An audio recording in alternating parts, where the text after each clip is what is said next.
Well, good morning, everyone. Thomas Montgomery. It's a beautiful Friday morning, January 10th, 2025. We get together with our distribution partners most weekday mornings at 8 o'clock Central to talk about strategies, tips, techniques, share success stories, and support each of you. As I think you're familiar with, we are in the process of building out physical stores, brick and mortar stores across the country. And as shown on the screen here, those are called Shelf Corp stores. If you're interested in owning a Shelf Corp store in your community, let us know. There's no cost, of course, and that would allow you to have a very visible, involved presence in your community as we seek to do two things. Number one, improve financial literacy of small business owners, and secondly, increase their access to capital. We've talked about the Shelf Corp stores before. That is not our topic today, but this is, I guess, maybe the audience that we're talking to. We have both Shelf Corp store owners and resellers. Everyone is welcome. I will provide you a link to our training library if you need to go get caught up on what any of those roles mean. As seen here on our agenda, though, we have a very specific and a very important topic today. We're going to talk about funding tranches. And there's actually two different tranches in our funding model, and it's very important that you understand the difference between those two. Mr. Fulcher, good morning. He's on the call this morning. He and I had a conversation about a client, and I realized we needed to do a better job to make sure everyone understands the difference between the two tranches. So we're going to go through an outline of the two tranches so you understand, so you can communicate it effectively and accurately, answer your questions. And then again, I encourage you, let's go apply what we're learning. Let's go sell some Shelf Corps today. There are a lot of people that are less fortunate than you. There's a lot of entrepreneurs that want money, that need money, but they don't have a fundable business. A lot of them don't even understand what it means to have a fundable business. You have the knowledge, you have the resources, you have the ability to change these people's lives and earn an adult income along the way. So the conversation, I think, will be needed, and it's important and valuable. But what's really crucial is let's go apply it. If you don't sell a Shelf Corp today, and if you've not sold one this week, pretty soon we're going to have to decide, is this the right role for you? All right, so background. And we're using this term participants. You can use the term customers, clients, whatever you want. We'll just call it participants. Most participants coming through the Shelf Corp model are going to go through two rounds, two tranches of funding, and I want to make sure that you understand the difference between the two. First tranche, FTF, first tranche. So this is defined as the initial funding. So if you're taking notes, write down first tranche financing, and then next to it write initial funding. It's based upon the baseline status of the client. We have access to over 40 different lenders that are committed to, that are motivated, that are ready to loan money to our participants for their first tranche financing. So this is when they first come to us. Baseline means when they first come to us. So no, they've not paid for their Shelf Corp yet. No, they don't have all the deliverables of the Shelf Corp. This is day one, right away. Often this is used to pay for their Shelf Corp. Okay. Now let's look at an example. This example is not just current, it's from this morning. It's actually the most recent app we processed this morning. It was in front of me as I was putting together the notes. I thought I'll just give you the most recent. Is it the most successful? No. Is it the largest? No. But it's the most recent, literally as of this morning. So what does first tranche financing look like? So again, this is for Frank. So Frank says, hey, when would people need financing? Well, Frank, a lot of people don't have the money and the credit and the fundable business like you have. So what we do, Frank, is we help people legally and ethically become fundable to accomplish their financial goals. That's what we do, Frank. And so when a client comes to you, if they don't have a fundable business already, then a shelf corp may in fact be the most effective, easiest, fastest way to help them. And with that, you decide, Frank, how much you want to charge for the shelf corps you sell. It's up to you. It's up to you. So you determine what you want to sell it for. You know you only need to collect a $250 down payment, and then we'll set up financing for the rest. Where does the financing come from? That's what we're talking about. First tranche. All right, so let's go through it. This is a real client, Ariel, just protecting her last name for confidentiality. Real name. Frank needs ideas on pricing. All right, so we'll go back. We're off track a little bit, but let's meet what Frank's asking for. So when you sell a shelf corp, you decide what your pricing is. You decide, Frank and everyone, how much you want to sell a shelf corp for. Many of you are selling shelf corps for 15 to 25,000. We have a couple of you selling it for closer to 50,000. It is up to you. Well, how would you decide how much you want to charge for it? You got to look at your cost, right? What does it cost you to sell a shelf corp? What type of marketing are you doing? How much are you spending? You all are business owners. You don't need me to calculate your budget. But once you figure out what you want to sell the shelf corp for, you collect the $250 down payment, and then what are we going to do? We're going to then move them forward to apply for first tranche financing. So we're back on track now to the agenda. So, a real example, where we're at Ariel from this morning. She applied, one-page simple app, no hard inquiries. She received 68 different offers that she can choose from. She can choose one. In other words, she could accept one. She could accept multiple, but literally, not exaggerating, not making it up. Ariel this morning has 68 different cash funding offers. These are more than enough to pay for the shelf corp. So what it does, it gives her enough money to pay for the shelf corp plus put working capital in her pocket. Make sense? So offers, she got a bunch of offers. Well, she got 68 different offers, but I know you want specifics. So one of the offers was 30,000. I think actually she had multiple 30,000 offers, but regardless, she had offers of 30,000, 23, 22, 20, bunch of different dollar amounts from those 68. Don't get bogged down in the details, but the bottom line is she got offered well over 100,000, frankly, well over 200,000 in first tranche financing, more than enough to pay for that shelf corp and put working capital in her pocket. And as I mentioned, she can accept one or multiple. So for each of your clients, you're going to get the client under contract with you to buy a shelf corp. You're going to either collect payment in full. How much is that? I don't know. It's up to you. Or at least collect $250 down. Once we receive the contract, because we do all the implementation, we get a copy of the contract. You'll normally upload into Dropbox, and you send us the $250 down payment, so we know we have a real client, it's a real person. Then we will facilitate the financing. Once you set up your store, if you want a store, you will actually be set up to do the financing yourselves. You'll be set up on what we call direct to merchant financing. So when you're set up with your store, you'll be able to run the credit app, you'll be able to run the funding offers. We're going to set you up to do that, and you'll actually receive funding directly from the lender. So that's a big perk of owning a store. If you don't want to own a store, that's okay. I'm not here trying to persuade you. You're welcome to just be a reseller. Reseller is easy. Shelf corp store, more professional. This is running a brick and mortar.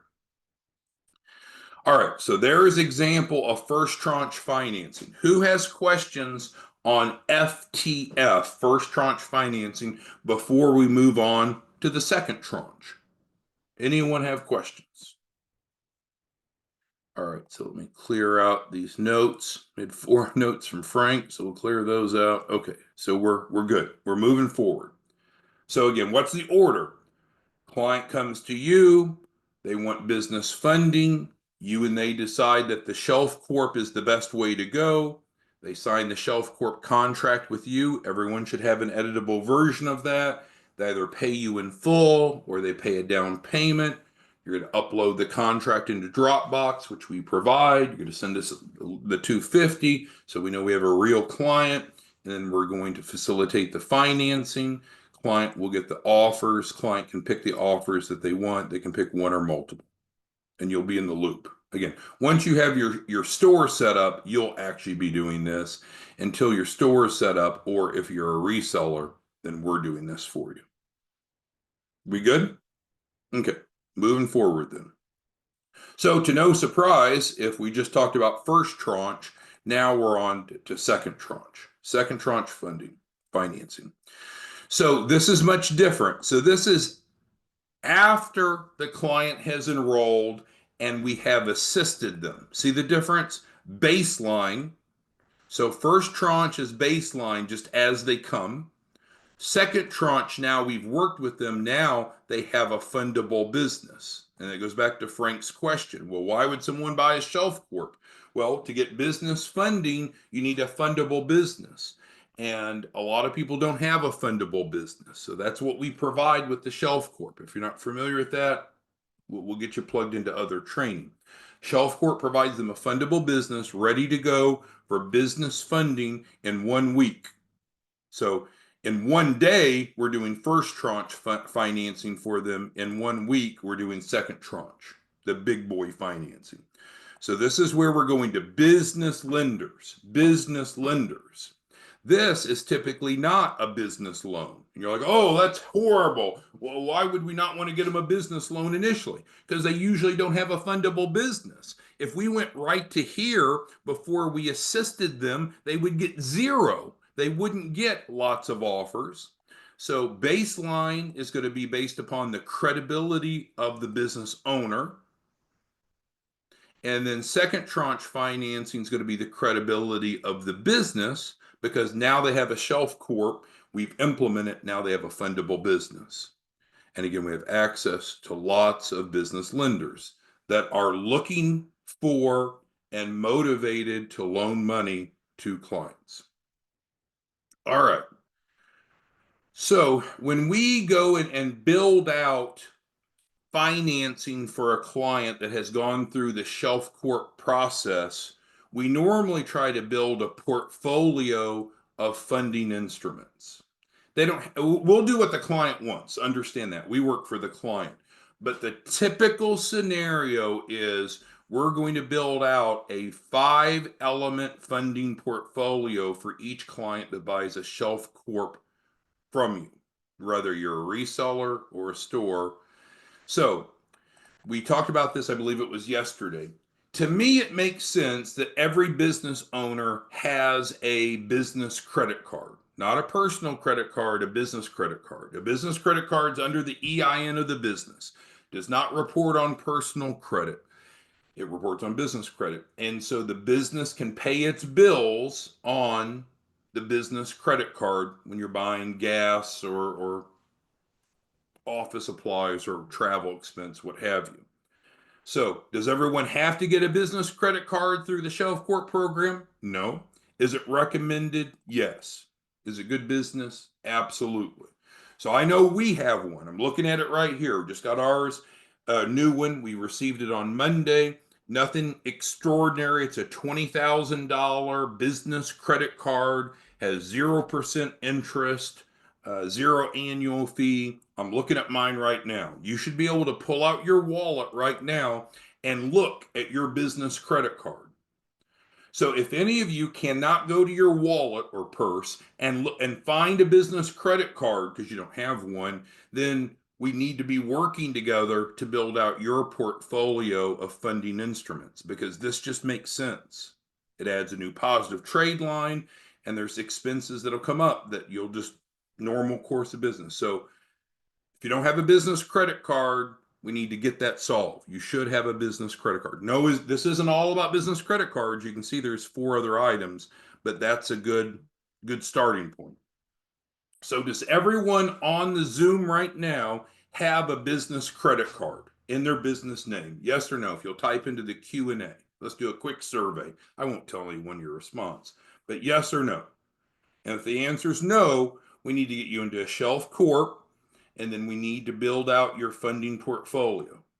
Everyone should have at least one credit card because there's just invariably times that you have to pay for things with your business and you don't want to pay it personally. Okay, next, I believe, and we built into every shelf corp, we want everyone to have a business line of credit. Business line of credit actually kind of looks a lot like a credit card. They typically are larger. Often business lines of credit will go up to about 150,000. It's possible that a business credit card would go that high, but business credit cards are normally, we'll just say normally around 20,000.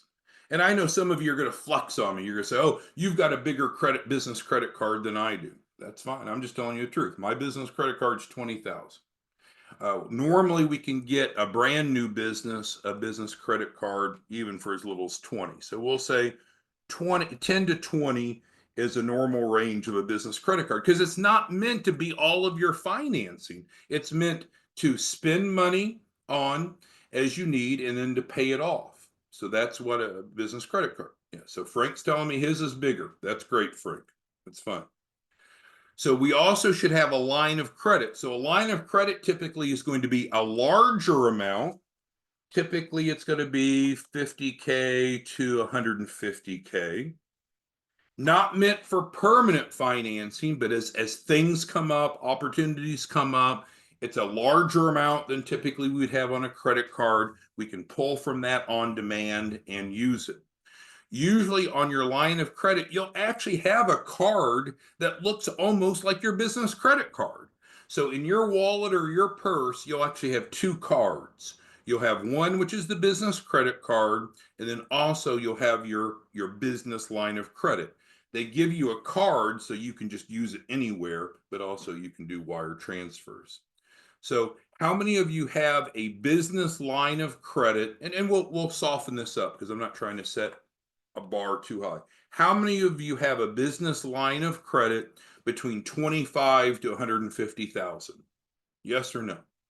And I know Frank's going to tell me he's better than I am. That's fine. But how many of you have a business line of credit? If not, that's another element we need to build in for a normal portfolio for a fundable business. These are the deliverables that you and I are delivering to people when they get a shelf corp, because this isn't, neither one or two is meant, oh, let's go charge it up and keep it maxed out. That's not the design of those. Now you're on to number 3, a term loan. So the term loan is where we're borrowing a larger amount for a specific purpose. So let's type that in. Larger amount, specific purpose. So if we need working capital, we need a larger amount where we want to have more time to pay it off. So I'll go back to the line of credit for a second. I've had the pleasure of working a lot frequently with bank executives. And I was meeting with the president of one bank in his office. And he was sharing with me how his bank will they'll close lines of credit if people charge it up and keep it charged up. Lines of credit are meant to use, pay down, use, pay down. It's a flow. It's not meant to go max out. If we're going to buy something or we need a larger amount of money that we're going to need a longer period of time, we want to move that over to a term loan. So a term loan is frequently 10-year repayment terms, 120 months. Now you can pay it off early, right? So there's no penalties. But largest amounts are term loans. Lines of credit gives us the flexibility for other purchases, business credit cards for day to day. Makes sense? So what we want to do, you and I, is go educate people, because a lot of people don't know what you know or what I know. So we want to educate them. We want to build their financial literacy and help them have access to capital by having a fundable business. A fundable business should be able to have one or more business credit cards. A fundable business should have a line of credit. for those expenses that are larger than the credit card, but we don't use every day, a term loan to cover the larger amounts that we need more time to pay back. Fourth, I believe a fundable business should have one or more business vehicles. So, how many of you currently have a vehicle that is in your business name? So, again, I'm not going to share with anyone. I'm just kind of doing a tally here to see where you all are. How many of you have a business vehicle in your business name? Yes or no? So the benefits are outstanding. Right now, it's easily fully tax deductible. And in fact, if you buy the right type of vehicle, then we can use the Section 179 deduction of the IRS, and we can do accelerated depreciation. So you're literally getting a check back from the government. But I'm not a CPA, so I don't want to go too deep into that. In our case, we have 3 business vehicles, and I'm not flexing on Frank, but you as your business grows and it's profitable, you're either going to pay taxes on your profit or you're going to spend it. And so a lot of times more sophisticated entrepreneurs will spend the money rather than leaving it as taxable. So we might buy real estate, we might buy equipment, we might buy vehicles. So then our 5th type of funding that we should have access to through our portfolio would be what we're going to call either real estate or equipment financing. So if we're going to go buy real estate, we don't want to use a credit card, right? Because the useful life, normally when you borrow money, you want to use an instrument, a borrowing instrument that matches the useful life of the asset. So let's say we're going to buy a piece of real estate, even if it's a really cheap real estate. Normally, we would not want to put it on our credit card. We'd normally not want to put it on a line of credit. It normally wouldn't go on our normal term loan. We would get real estate financing for it. For instance, an SBA 504 loan. Easy to qualify for, low interest rate, longer repayment term, often 20 years.